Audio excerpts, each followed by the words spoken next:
हाँ जी, तो स्टूडेंट्स अस्सलाम वालेकुम। तो स्टूडेंट्स आज के इस लेक्चर से हम आगाज़ करने जा रहे हैं अपनी इलेक्ट्रिक मशीन 2 का, जिसका आगाज़ किस टॉपिक से होता है जी? Synchronous generator. अब यहाँ पे एन मिसिंग है तो उसके लिए माजरत, यहाँ पे एन भी आता है, SYN है, ठीक है जी।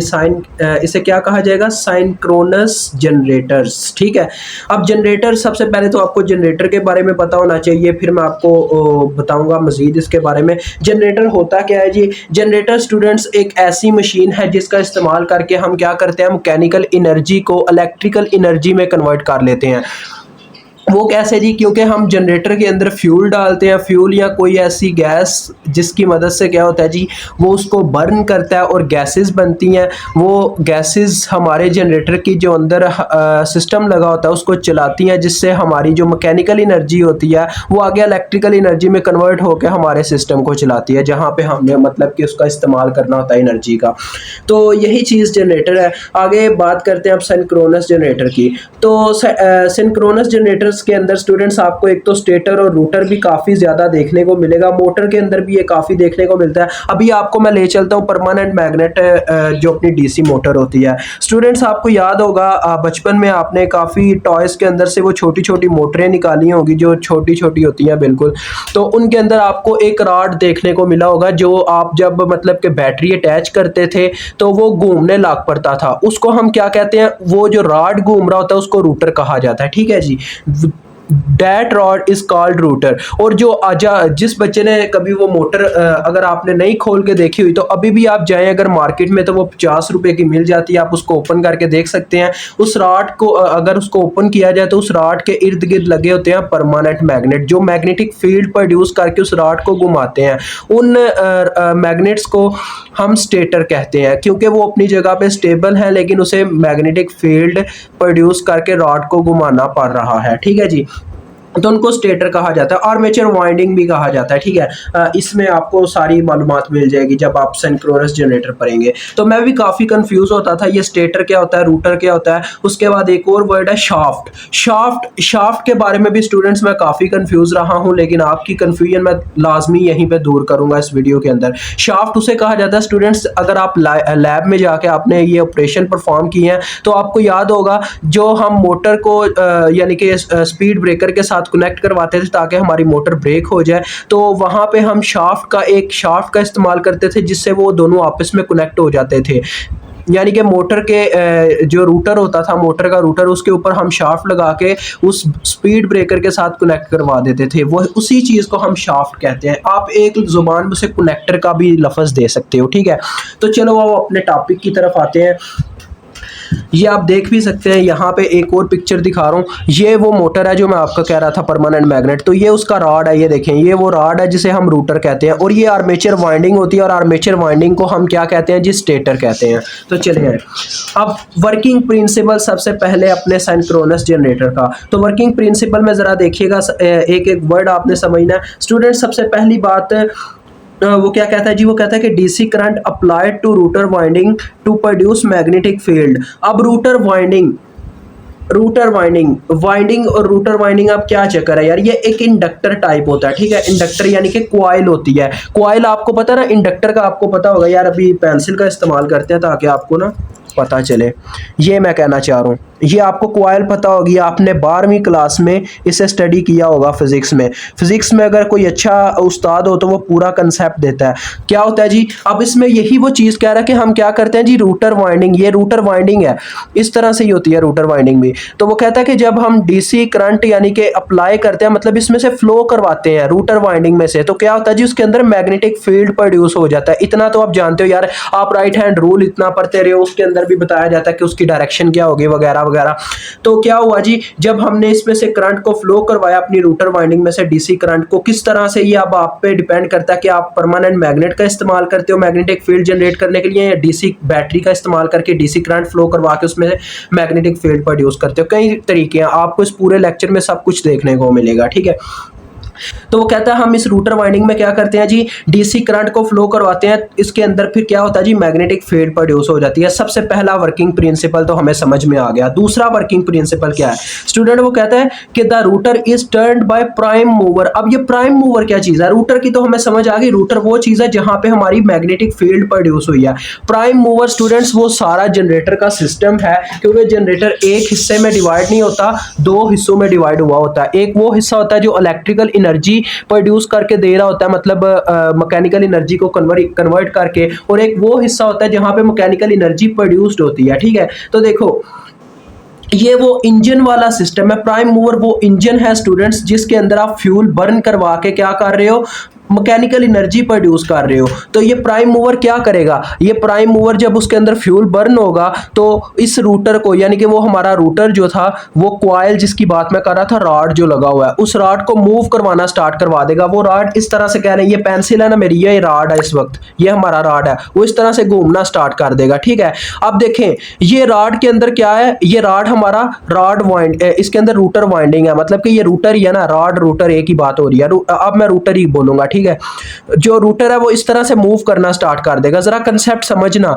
अब मैग्नेटिक फील्ड इसमें प्रोड्यूस हुई थी, इसके अंदर क्या प्रोड्यूस हुई थी, मैग्नेटिक फील्ड, डीसी करंट के फ्लो करने की वजह से। तो जब रॉड मूव कर रहा है तो जो अपनी मैग्नेटिक फील्ड है वो भी तो रोटेट करेगी ना यार, वो भी तो मूव करना स्टार्ट कर देगी। तो सीधी सी बात यार फिर आ गई है ना, रोटेटिंग मैग्नेटिक फील्ड प्रोड्यूस हो जाएगा इस प्राइम मूवर की वजह से, क्योंकि हमारा रूटर मूव करना स्टार्ट हो गया।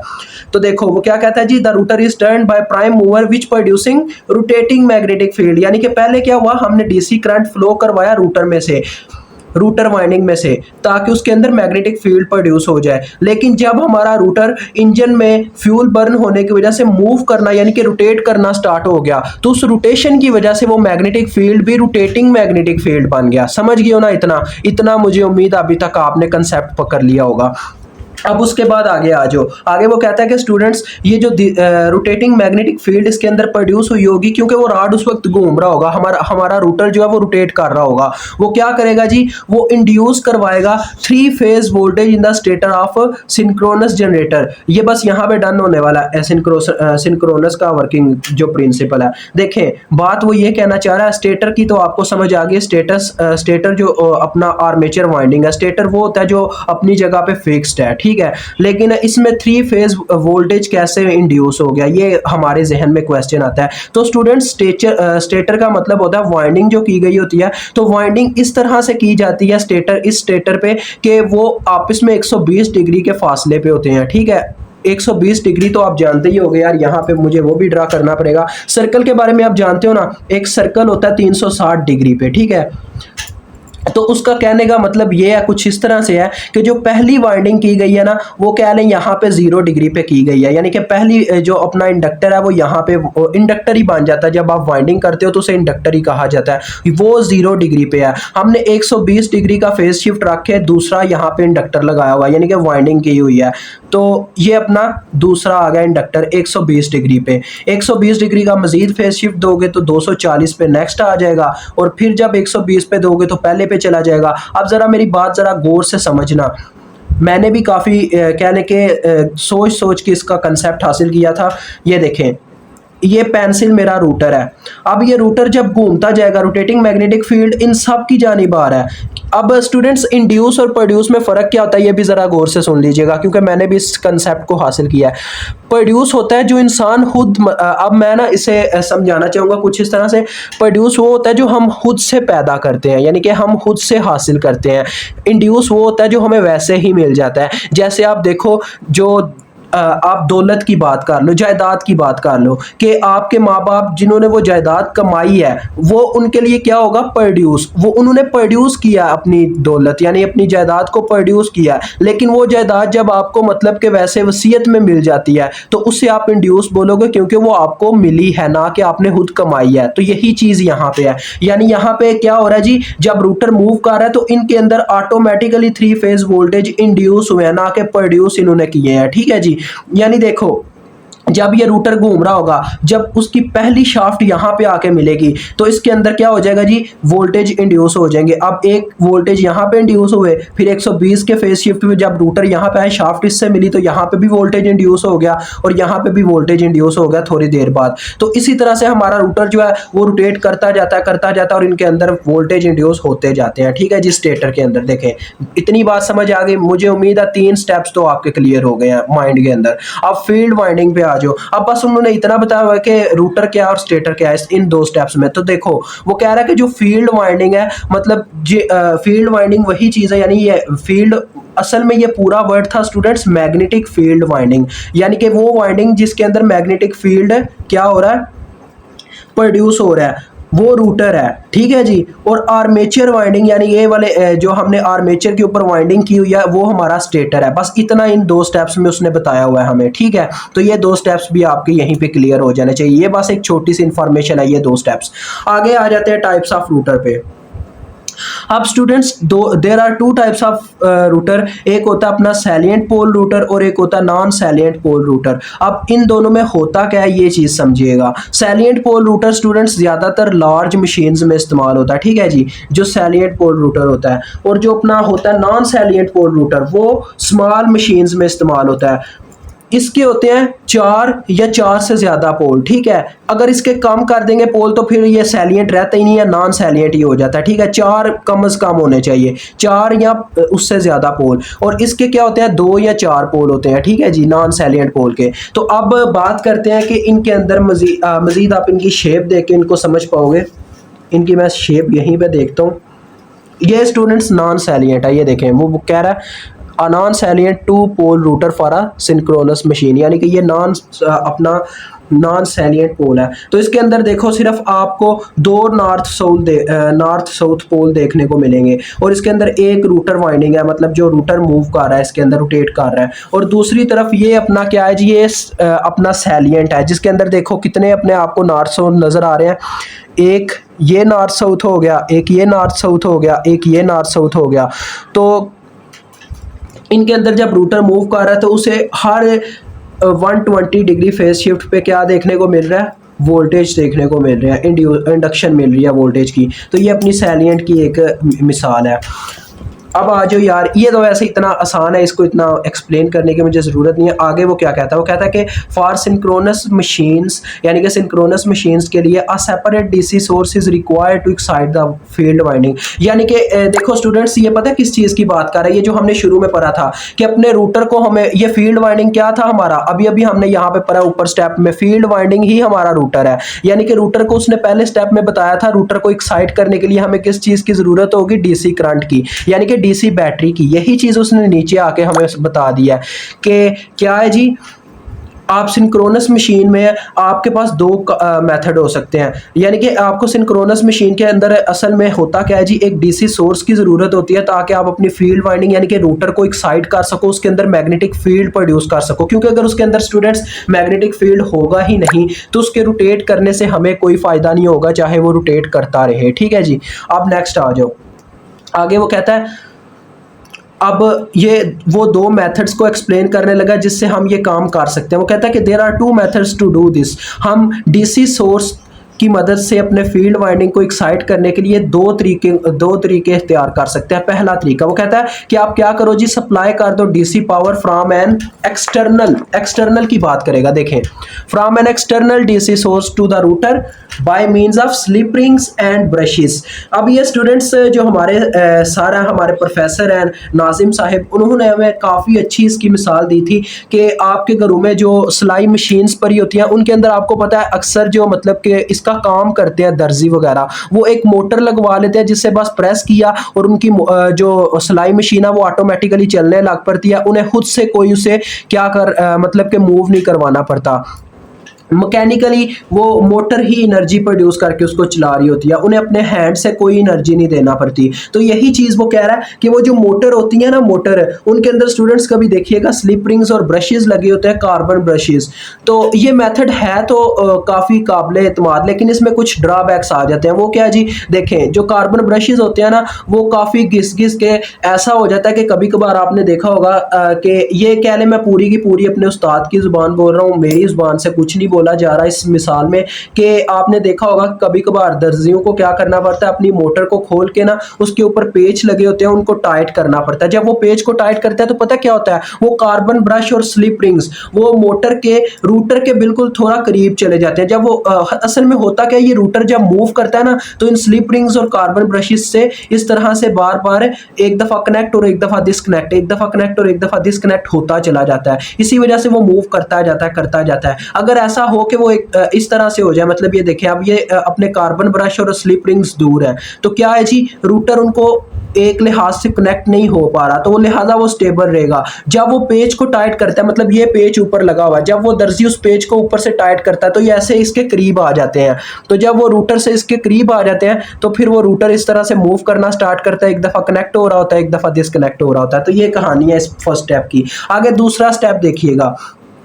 दूसरे स्टेप में वो इस तरह से बात करता है कि अगर हम क्या करें जी, सप्लाई करें DC power from a special DC power source mounted directly on the shaft of synchronous generator. अब इस चीज़ का वो क्या कहने का मतलब है, असल में वो यहाँ पे परमानेंट मैग्नेट की बात कर रहा है, जो कि आप डायरेक्ट यहाँ पे मेरी इस मिसाल से समझ पाओगे। ये मिसाल क्या, ये कह लें कि डायरेक्ट आपको शेप ही यहाँ पे दिखाई देगी। ये देखें, ये स्टूडेंट्स आपके सामने है पूरी शेप किताब के ऊपर। ये उसने देखें क्या लिखा हुआ है, रूटर। ये पूरे का पूरा रूटर है, ये इतना सिस्टम रूटर है, ठीक है, ये रूटर है मेरा। और ये नीचे वाला जो इतना इस तरह से सिस्टम, मतलब इस तरह से लगा हुआ है, ये पूरा रूटर, ये पूरा स्टेटर नीचे, ठीक है। वो कहता क्या है, अब जो आगे हम डीसी, मतलब आपने देखा ना कि आगे हम डीसी करंट सोर्स का इस्तेमाल कर रहे थे ताकि रूटर में से वो करंट गुजरे और उसके अंदर मैग्नेटिक फील्ड प्रोड्यूस हो जाए। लेकिन दूसरा तरीका उसने अब यहाँ पे क्या बताया कि अगर हम क्या करें जी, परमानेंट मैग्नेट का इस्तेमाल कर लें। क्योंकि स्टूडेंट्स दो टाइप के मैग्नेट होते हैं, एक परमानेंट मैग्नेट होता है और एक इलेक्ट्रोमैग्नेट होता है। इलेक्ट्रोमैग्नेट में ये होता है कि हम इलेक्ट्रिसिटी जब उसमें से डीसी करंट को फ्लो करवाते हैं तो वो तब अपने अंदर मैग्नेटिक फील्ड टेम्पोरेरी तौर पे क्या करता है, प्रोड्यूस करता है। लेकिन परमानेंट मैग्नेट का ये सीन होता है कि उसके अंदर परमानेंट मैग्नेटिक फील्ड पाई जाती है, यानी उसे एक्सटर्नली तौर पे किसी हेल्प की जरूरत नहीं होती मैग्नेटिक फील्ड जनरेट करने के लिए, उसमें ऑलरेडी मैग्नेटिक फील्ड पाया जाता है। तो यहाँ पे आप समझने वाली बात जरा समझिएगा। अब यहाँ पे क्या हो रहा है जी, यहाँ पे ये जो मैग्नेटिक फील्ड है, जब यानी कि ये जो परमानेंट मैग्नेटिक फील्ड है, जब इसमें से करंट फ्लो करेगा, ठीक है जी। अब जरा गौर से बात मेरी समझिएगा।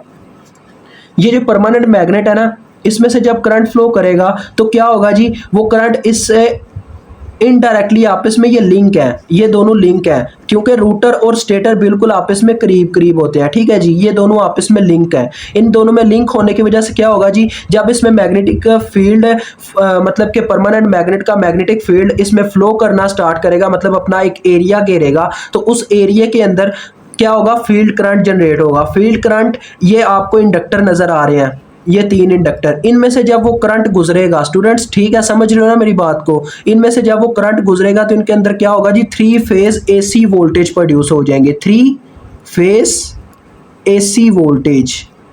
अब ये एसी वोल्टेज पैदा हुए हैं, 3 फेज एसी वोल्टेज, समझ रहे हो ना। इन तीनों के तीनों इंडक्टर्स में, जैसे मैंने आपको बताया था कि ये तीनों के तीनों क्या है जी, 120 के फेज शिफ्ट पे पड़े हुए हैं।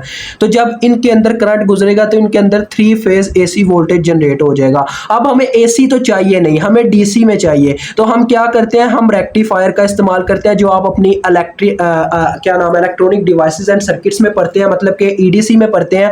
रेक्टिफायर का इस्तेमाल किया जाता है एसी को डीसी में कन्वर्ट करने के लिए। अब 1 फेज का तो इस्तेमाल हम कर नहीं सकते, क्योंकि हमने 3 फेज एसी वोल्टेज को 3 फेज डीसी वोल्टेज में कन्वर्ट करना है, तो हम रेक्टिफायर भी 3 फेज का ही इस्तेमाल करेंगे। अब मैं ये किताब ऊपर करता हूँ, ये देखें, थ्री फेज रेक्टिफायर लिखा हुआ है। तो जब इसमें से क्या होगा जी, थ्री फेज मतलब कि रेक्टिफायर का इस्तेमाल होगा तो three phase AC voltage three phase DC voltage में कन्वर्ट हो जाएंगे। अब अक्सर बच्चे जो है ना यहाँ पे कंफ्यूज हो जाते हैं, वो ये कहते हैं कि आगे थ्री फेज यहाँ पे क्या होगा जी, वोल्टेज फ्लो करेंगे। ये अक्सर बच्चे गलती करते हैं, हमारी क्लास वालों ने भी ये चीज़ की गलती की थी। लेकिन असल में होता क्या है यार, समझो, वो थ्री फेज एसी वोल्टेज को थ्री फेज डीसी वोल्टेज में कन्वर्ट करना है। तो इसका मतलब यही है, जैसे यहाँ पे एक बैटरी यहाँ पे अटैच हो गई है आके थ्री फेज वाली, यानी कि हमारी डीसी वोल्टेज की बैटरी अटैच हो गई है रेक्टिफायर की मदद से।